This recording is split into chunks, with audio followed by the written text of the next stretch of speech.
Hello students, commerce flow chart. It is used to show exactly what is scope of commerce. See students, we all know commerce is distribution side of business activities, right? Business activities divided into one is production side, that is industry, and other one is distribution side, that is commerce. So let's have a look on what is there in commerce flow chart.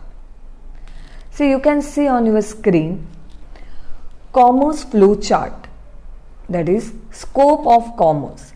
See, commerce is broadly divided into trade and aids to trade. And again, trade is divided into home trade and foreign trade. So we will see all these points in detail in our coming slides. See, first we will see in brief what is commerce. See, commerce is that part of business activity which is concerned with distribution of goods and services. Business activities divided into two parts. One is industry, that is production side. But if think of it that if businessman is producing anything from industry, there is a production of many goods, many things. But if they are not distributed, what will happen? There is no use of that production. So distribution side is very important. So the business activity which is concerned with distribution of goods and services produced by industry is known as commerce. Now what it includes? So it includes all those activities. It includes all those activities which are essential for maintaining a free and uninterrupted flow of goods. Now from industry, from production side to consumption side, goods should be reached without any interruption. So now there are many activities which help for this free and uninterrupted flow of goods from production to distribution part. So these all activities are the part of commerce. Commerce bridges the gap between producers and consumers. There is a big gap, right? Producers are not living on our neighbor side or the near consumption area. So they are scattered, consumers are scattered, and producers are not near the consumers. So commerce helps to bridge the gap between producers and consumers by exchange of goods and services for money or money's worth. Now commerce is further divided into trade and auxiliaries to trade, that is aids to trade. So commerce is divided into two parts, trade and aids to trade. So first have a look what is mean by trade. So trade, you all know this word trade, a very common word. Trade denotes buying and selling of goods and services, of course with the intention of generating profit. No one is doing business for the social cause. If it is for social cause, there is a other term, not for profit concern, which you are going to study in account. So trade denotes buying and selling of goods and services. Trade is an exchange of goods and services with money or money's worth. Now goods are made available to consumers in different markets. Trade facilitates transfer of ownership and possession of goods and services from seller to buyer. See, when seller sells goods to buyer, his ownership is transferred to buyer. His possession of that goods are previously towards seller, but when he sells goods to buyer, the possession of goods also transferred to buyer. So trade helps for transfer of ownership and possession of goods and services from seller to buyer. Now further trade is divided into the following.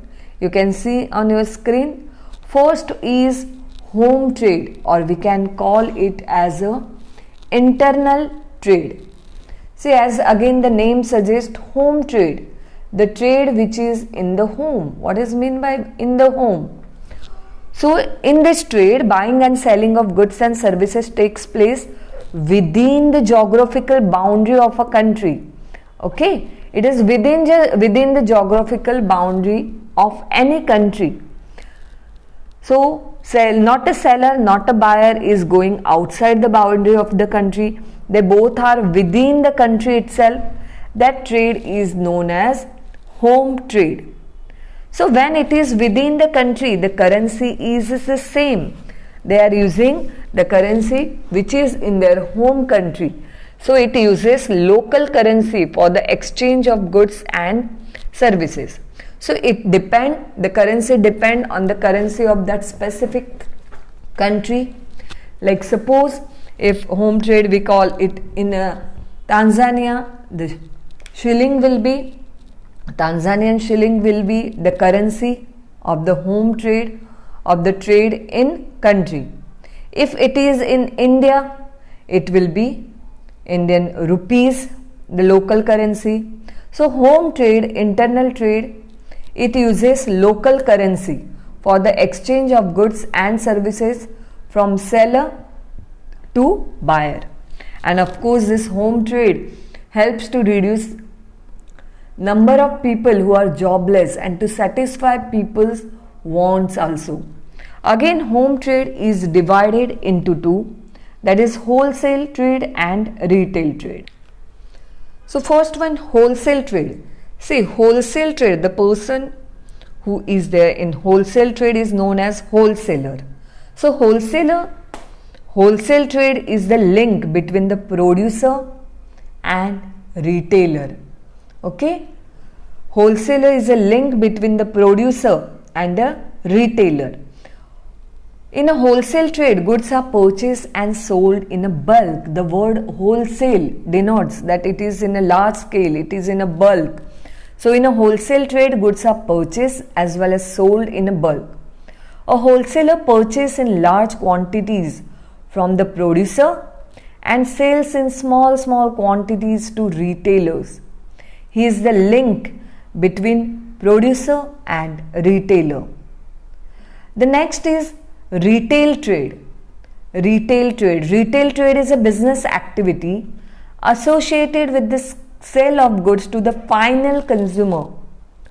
Now, a retailer is the one who purchases from wholesaler and selling directly to final consumer, or sometimes directly retailer can also purchase from the producer and sells them in a smaller quantity to final consumer. But the last chain here is a consumer. Retailer is the link between consumer and sometime with wholesaler or sometime with manufacturer. That is, retailer sometime may be buying from manufacturer and directly selling to consumer, or may be buying from wholesaler and selling to consumer. Okay. So, here we can have an example like in Tanzania, particularly in Dar es Salaam. You can find more wholesalers in Kariako market. The retailer buys from Kariako and sell the goods in the streets, sell the goods directly to consumers. So, wholesalers are connecting link between the manufacturers and the retailers, while retailers are connecting link between the wholesaler and the customers. So, wholesaler purchase goods in large quantities from the manufacturer, while retailer purchase goods in small quantities from the wholesaler. Wholesaler deals in limited number of products, but retailer deals in a variety of products for meeting the varied needs of consumers, because they are coming in direct contact with consumers. So, of course, wholesaler needs more capital because they are dealing in a bulk. Retailer may start their business with a small, limited capital. So, this is all about home trade. We saw that trade is divided into two parts, home trade and foreign trade. So, home trade again divided into wholesale trade and retail trade. So, the next one is foreign trade, or we can call it as an external trade. See, when trade takes place between different countries, it is known as foreign trade. So, here boundary of two countries are crossed, then different currencies are also used. So it is known as foreign trade or external trade. So students, you understand what is meant by international trade or foreign trade or external trade? It is a trade between one nation and other nation, between one country and other country. It is the exchange of goods and services across the national borders. For example, exchanging the goods and services between Tanzania and China, between Tanzania and India. So in Tanzania, like as a country, we sell minerals and farm produce such as coffee abroad. In Tanzania, we do not produce cars, machinery and other equipment which require high technology. Then we have to buy them from other countries. This is what is called an international trade. A trade between one country and the other country. With the improvement of transport and communication, countries are able to trade very efficiently. This is of very crucial value. It is very important to countries' economics. Why? Because every nation, every country benefit from the international trade, from foreign trade. Now again, foreign trade is further divided into two types. One is import trade and other is export trade. Now import trade means when goods and services are purchased from another country, it is called as import trade. For example, when Tanzania buys cars from Japan, it is known as import trade. For example, buying of mobile phones from China and selling them locally in Tanzania.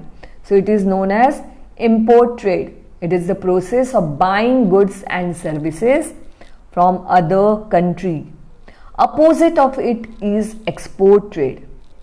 When goods and services are sold to foreign buyers, then it is called as export trade. For example, when Tanzania sells cotton to China, selling gold from Tanzania to China, selling avocado from Tanzania to India, it is known as export trade. Means it is the process of selling goods and services to other countries. There is one more part in foreign trade, that is, here you can see on the screen, third one, intra-import trade. See, it is the combination of both import as well as export. It involves importing the goods from one country and again re-exporting these goods to another country.